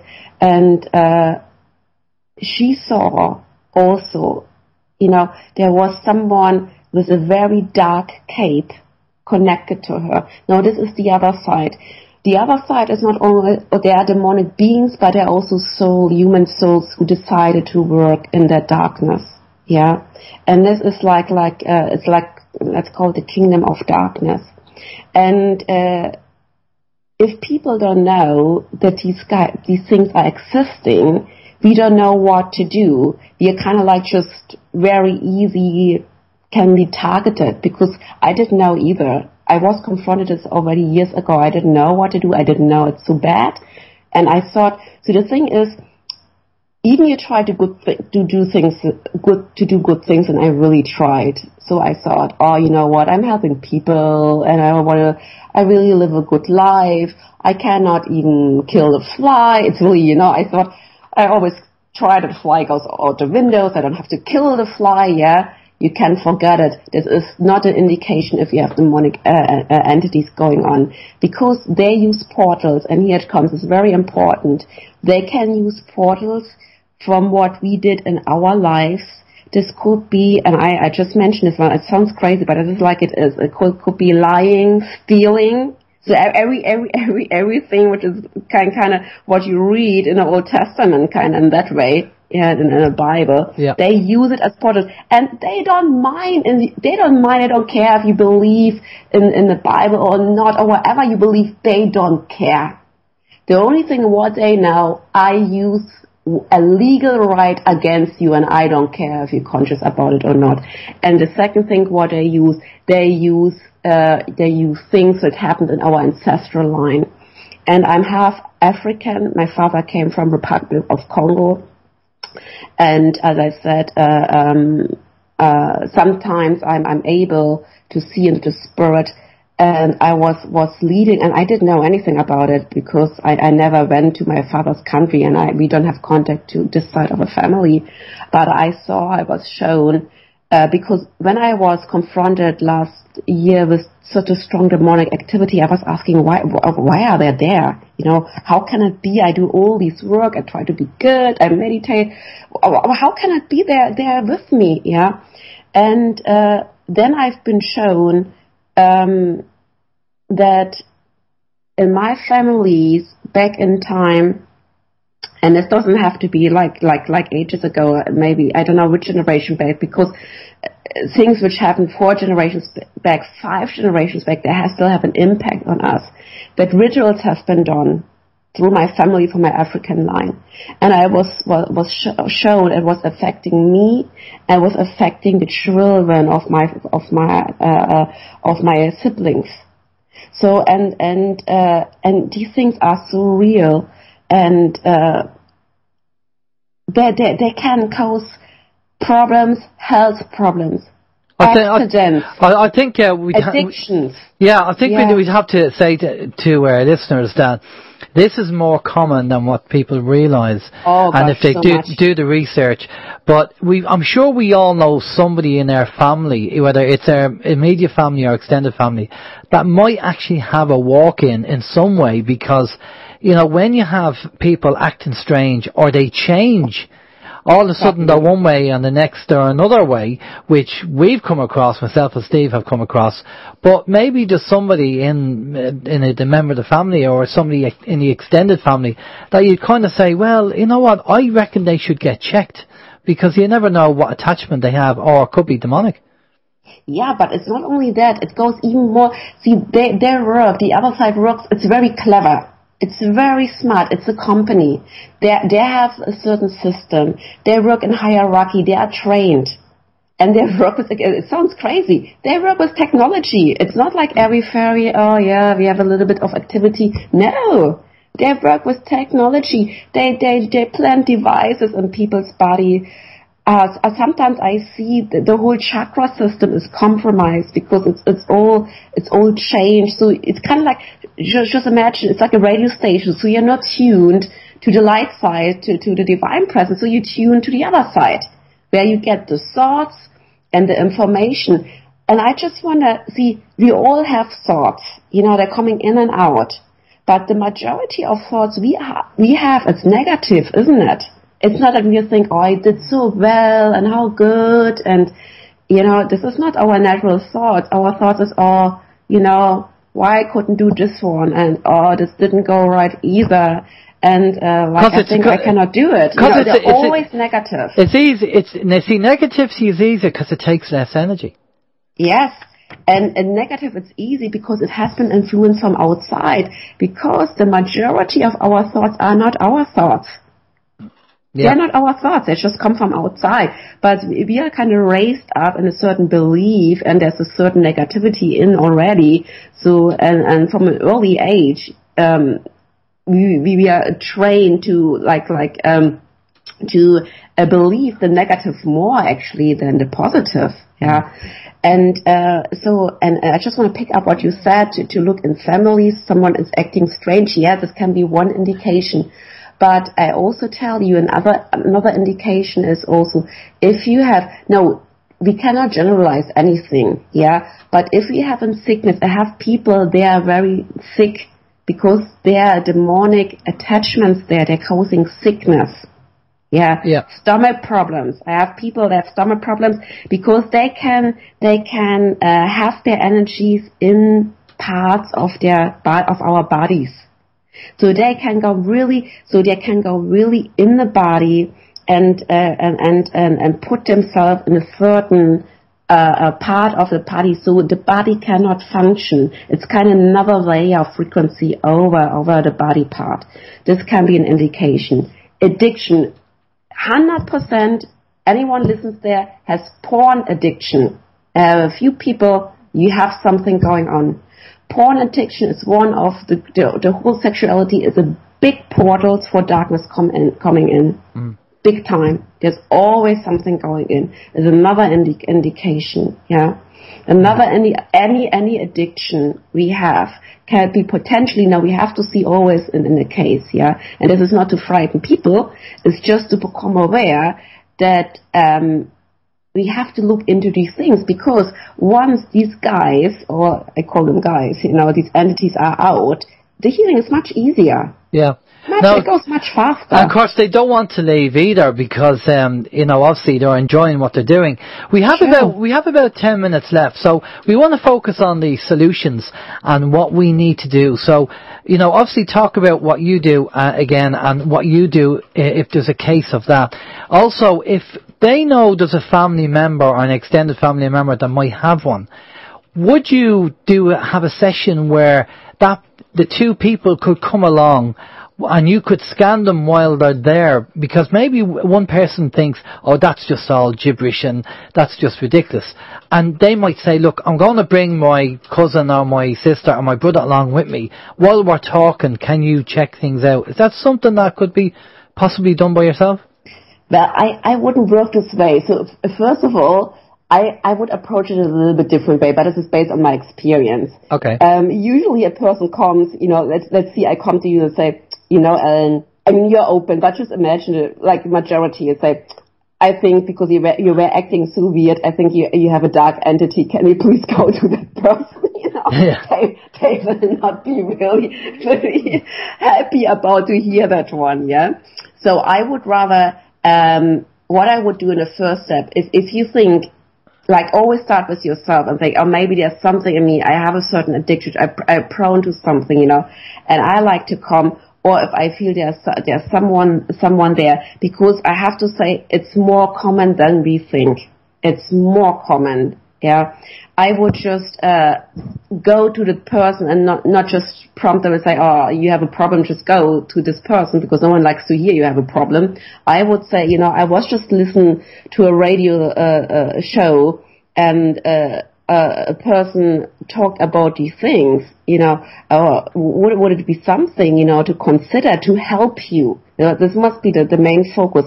Would it be something to help you? Because the person will be not offended by saying, I have an idea and I thought of you and maybe it will help you. See, then it's kind of, oh, that's nice. You thought of me and want to help me. That's great. Rather than coming out and say, you have that problem. I think you have to do something. Yeah. Can I just stop you there? We've actually have questions there that we want to get across, and Steve has something that he wants to mention as well. So sorry, just want to get that in, Steve. Yeah, no, I just wondered in relation to spirits, and you kind of hear different things, in relation to spirits. And someone close to me actually went to a psychic recently, and as soon as the session begun, they were told straight away, there's a family member here with you.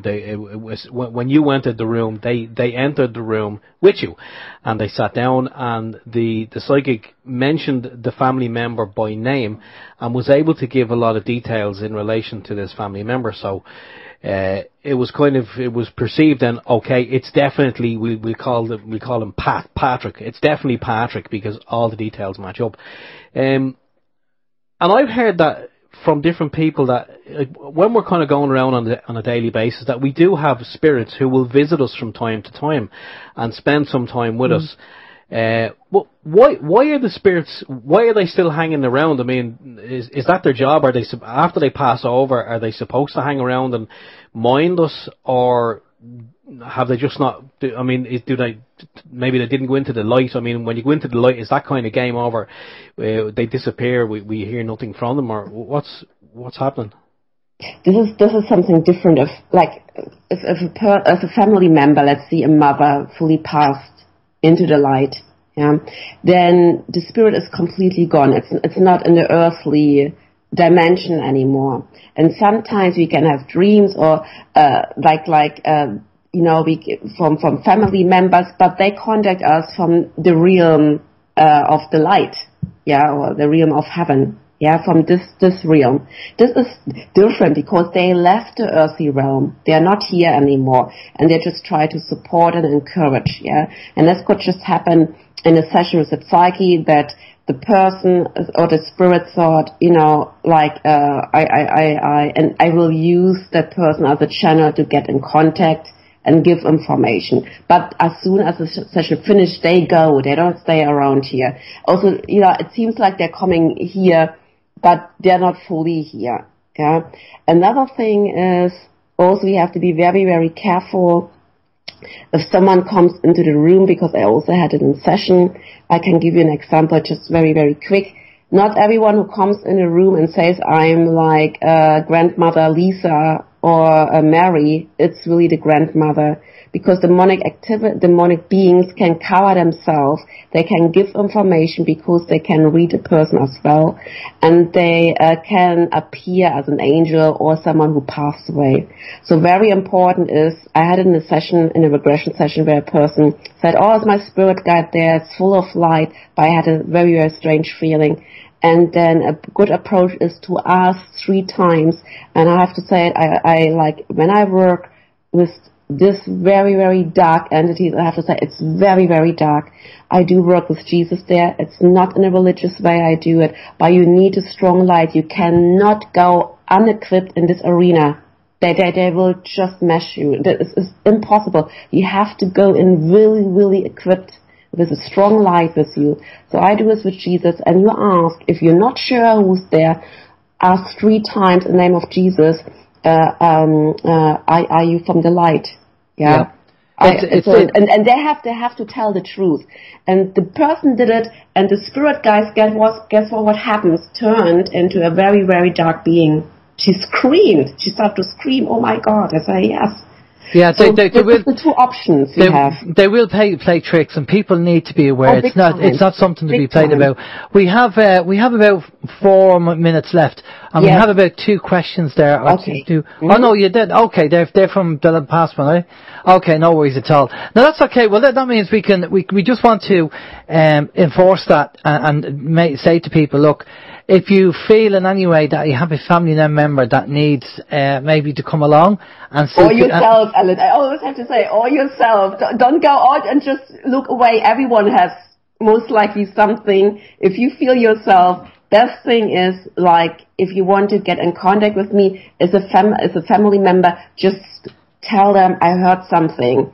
Yeah, no, totally. Maybe it would be something. Well, yeah. I will say to you, Katherina, I would have been very surprised if there was anybody else there bar me, because I do protection on a regular basis, and and so if you did say, by the way, there's somebody here, they might have been a good spirit, but and that I would have been okay with that, because I've been down that road. Again, I've done spiritual clearances, and doing the sage and all that is pretty straightforward, but from the demonic point of view, I think going to somebody like Katherina is going to be something that will have to be done, because Katherina has dealt with this in the past and knows how to deal with it. Don't try do it yourself. And I just want to mention this one. If a person comes, I'm not scanning them. I don't do psychic readings in that way. I do work with a certain method. It's the Constellation work, and or the person will get it themselves.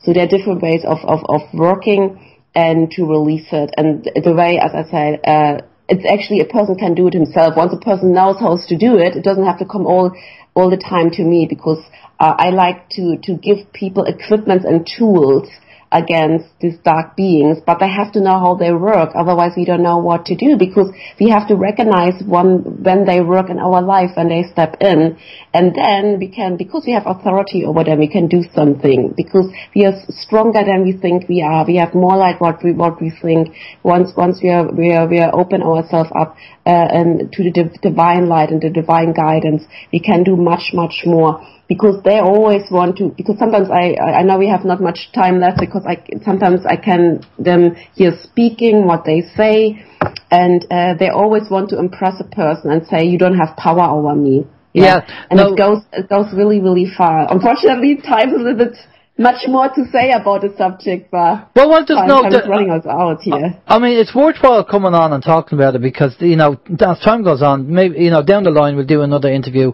and we'll talk about it, because this is more common than people realise. But I'm glad you said, in the statement you just said there, people need to know how to protect themselves, and exactly. that's the trouble. There's a lot of this love and light out there, people who are involved in the spiritual side, and they go, I don't want to know about anything negative, and they haven't a clue that if they are being psychically attacked or attacked, they don't know how to deal with it, because they don't want to accept that it happens. So I have many people like that, yeah. So that's something that we're going to be dealing with in a few weeks' time, and we're going to be getting into protection and stuff like that. The protection is very, very, very important. And I just want to mention this one. I work with many people that have been sexually abused. If it was a sexual abuse, then the perpetrator had demonic energies, and what they try is to get into the child. I also want to say, very often I have to deal with these dark energies also for people that have been abused. Okay, yeah. Very quickly. I just want to mention that one. Okay, very quickly. Just a quick question on this. If you were to get somebody who was an abuser of a child and they had a demonic, and you cleared that demonic, do you think that person would stop abusing the child? Yes. Okay. If the person is fully cleared, I will not do it anymore. No. Okay. Well, okay. Because it can be fully healed from the inside. But like, I had only one person who abused a child coming to me, because usually they stay in the conscious it was okay doing it. Yeah. That's the problem. Yeah, okay, because influence is still there. I think that's something that we need to touch base on again. But listen, Katherina, again, number one, thank you for asking me to come down and do the session with you. So that was very enjoyable, and we had a great chat. I really enjoyed it. Thank you very much for doing that. And number two, I'm going to pass you over to Steve, and Steve's going to get all your details. And if people feel that they want to talk to Katherina and have a session, or just, if there's a problem or whatever, then obviously this is where you're going to find a tracker down if you want to. Exactly. They can ring me or even for a chat, if they say, oh, can it be I have this and this problem, yeah. Yeah, okay, yeah, Steve.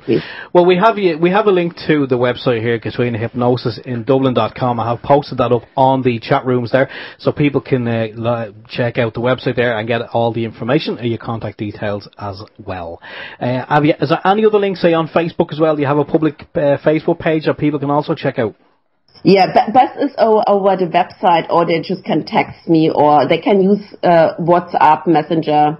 They can use it. That's the best thing. I have a Facebook site as well. They can, but I'm not this active on a Facebook site. So the fastest way is just text me over phone or over WhatsApp, or you can use Messenger if you like to, or just write me an email. Okay. That's WhatsApp. I've heard of WhatsApp. I don't have it, but I'm sure you don't have it. Oh, okay. No. If a person uses it, it goes fast. I get many requests over WhatsApp. Okay, no problem at all. Right, Katherina, stay with us there for a minute. We're just going to go to a musical break, and we'll be back after. This is Open Your Mind Radio on OYMradio.com and people'sinternetradio.com. Okay, and we're back here.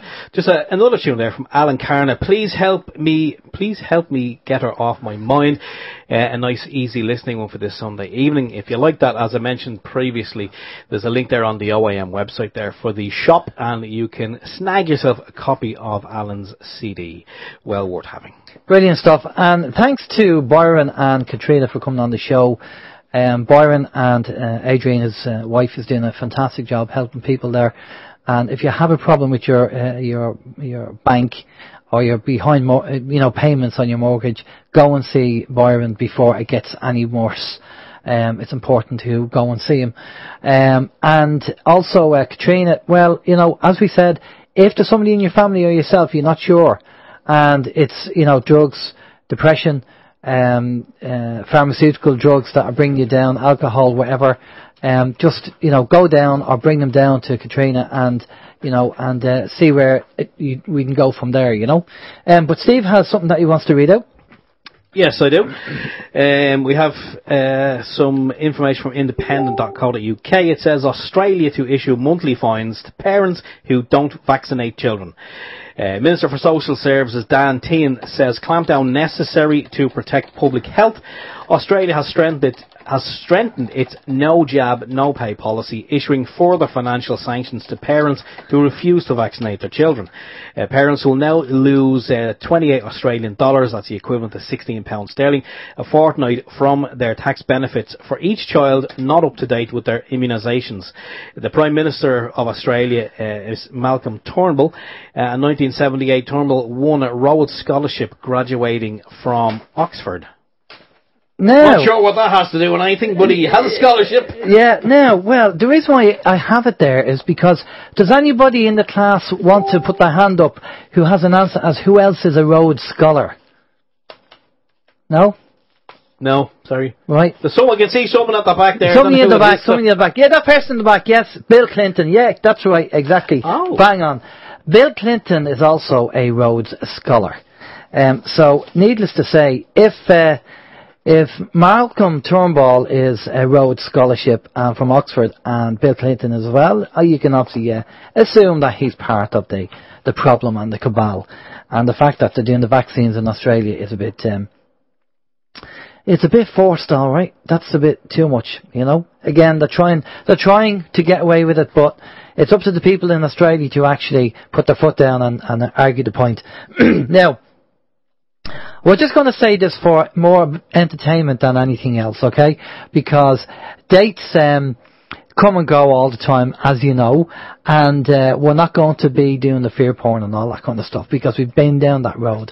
But just for a bit of entertainment fun, to entertain it, there is a date that's been banded around the internet, which is the 31st of July. Now, apparently the exact time is, Steve, you said it was the time zone was Queensland, is it Australia? I think you did say it was Queensland, yeah. Yeah, Queensland, Australia is the time zone at exactly 12:37 on the 31st of July on that time zone, which works out to be 3:37 p.m. on the Monday the 30th in Ireland. Apparently the event or a wave or flash or something might be, well, maybe it's 2:37 or maybe it's 3:37. Well, 12:37 Queensland, Australia says GMT plus 10. Maybe it's so 2:37. It Could be an hour in it anyway. Yeah. But apparently, does this flash supposed to happen? Now, there is a website out there called Secure Team 10, and they do a good job, Secure Team 10, and he does a lot of reports. And he said that a couple of weeks ago there was a big flash in the universe. It's in another universe, and all the sensors went off, and they have tracking for this. And this flash happened. If you go to YouTube and type Secure Team 10, and you'll actually see it there. And all the sensors went off. And this energy, or this wave, is actually on its way to hit the planet, apparently. This is what they're saying. Now, as I say, look, take it with a pinch of salt, okay? But this energy wave's coming in. Now, they talk about the event, they talk about the energy wave, they talk about the flash. And could this be it? Now, there's a few people who are talking about this who've got information saying that they've been told this. But, you know, how many times over the years that we've done OYM that we have dates come and go and nothing happens? But for a bit of entertainment fun, we said we'd mention it. So, the 31st of July at 12:37 on Queensland's time. Let me see what else I have on my list here. Should have won the Specsavers. Yeah, should have went. Yeah, I do need glasses. Now that's it. So just to be aware, because they're saying that the next, you know, up to the end of the year, they're saying there's been 7 waves, and the 31st of July will be the activation of the 7th wave, and we've had the last 6, and we know there's been a lot of people dying, like more than we regular numbers that, you know, pass over. There's been a higher number of people dying, passing over, suicides, the whole lot, you know. Also, a lot of people have been feeling unhealthy. The aches and pains, arthritis and all that kind of stuff, and they feel this has all got to do with the energy waves that are coming in. And it's not just going to be one wave, there's loads of energy waves coming in, but it's ramping up over time. So by the end of the year, I'd like to know, you know, we will know soon enough in the next few months, by the end of the year, look back to this time and go, well, did anything happen? Is this another fear porn? Is this another, information put out there that, you know, nothing happens? I don't know. There is an awful lot going on. We've heard there's an awful lot going on. So we just said that apparently this energy wave, if you go to the YouTube channel, you can have a look at this and you'll see the energy wave yourself. And you can make up your own mind. But there are people talking about it, and we went through 6 waves, and this would be the activation of the 7th wave. And there's only 7 waves, that's it, no more, the 7th wave. So, look, you know, if it happens, great. If it doesn't happen, because we all know, you know, people who are light workers, people who are involved in the old media, people who are generally wide and awake, we're all fed up. We all want to go on. We all want to go to New Earth. I mean, let's not make small of it. We all know that we've been doing the work, we've been educating people, we've been waking people up, and we're getting to the stage now that we're just, you know, it's not so much impatience, we're just kind of, come on, get the event going, let's move over, because the planet is the way things are with the cabal and everything else. I think we can all agree that we all want to move over to the New Earth and have a better energy, better life, and everything else, and have all the so-called benefits they talk about, that you can actually, you know, you can shape shift, you can fly, you can have telepathy, you can materialize, and all these gifts that you'll have. Now, is this a case that it's going to be, for some people who are ready, their consciousness level is high enough, maybe if the light comes in, it'll be very quick. For other people who are not ready, it'll be over a period of apparently 4 weeks, they're saying. So, again, you know, this could be all, we could be laughing about this in August and going, imagine what we said back there. So, it's only for the entertainment factor, that's why I'm saying it. But if you want to look into it on YouTube, type it in, 7th wave, the event, and definitely Secure Team 10, you'll actually see the information they have on there.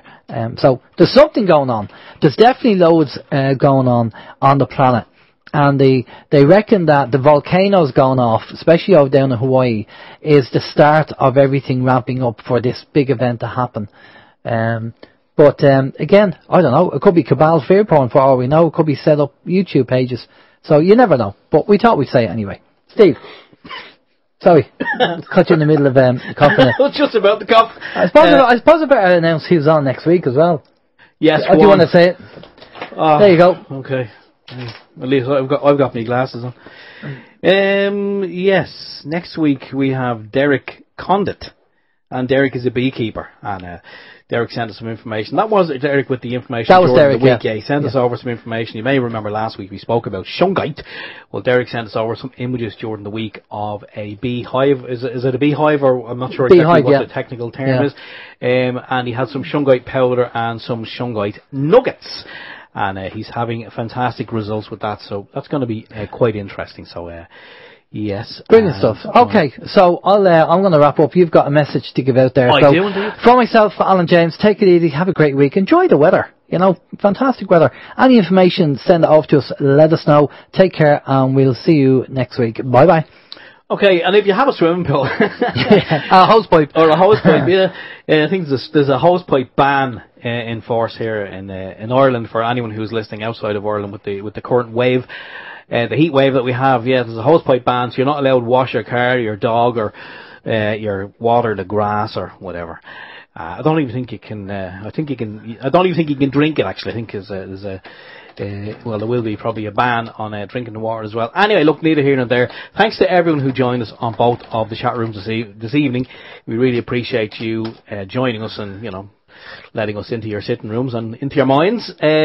Next up on PIR at 9 o'clock is Steve Roberts, and we just have a shout out there for Monday night, for tomorrow night on People's Internet Radio. Graham, Joan and Fairport are going to be on there at 9 p.m. with special guest Pat Veldon, and they're going to be talking about common law, so that's going to be a great show. So that just remains for myself to say good night. Thanks for being here, and we'll see you all again next week. So until then, take care. Bye bye.